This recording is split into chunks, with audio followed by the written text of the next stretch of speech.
ચુસ્ત જનસંઘી અને પૂર્વ આરોગ્ય પ્રધાન હેમાબેન આચાર્યએ રાજ્યની સરકાર અને ભાજપની કથની અને કરની પર સવાલો ઉભા કરતા શું કહ્યું, આવો સાંભળીએ. ભાજપ જે છે એના સિદ્ધાંતો તે ખ્યાલ બીજું ચાલે છે. મેં તમને કીધું શરતમાં કે આજના ભાજપના ચેરમેન છોકરા હતા જેને શેમાં અપક્ષ કર્યા અને પક્ષપાત આ પક્ષપાત જ છે.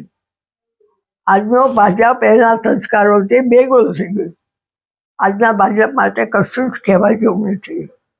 અમારા જેવા જે ખૂણે ખાલી પહેલા છે એ બળત રાખેલા કરે, કારણ કે અમે હવે કરી શકીએ એમ નથી.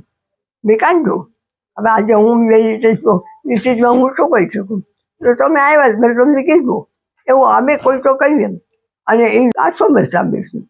ફક્ત વિકાસની વાતો કરવાથી વિકાસ નથી થતું. એને જે ચેનલમાં લઈ જવું જોઈએ એને તંત્ર ઉપર હું એમ કહું કે પદાધિકારીઓનો કંટ્રોલ નથી.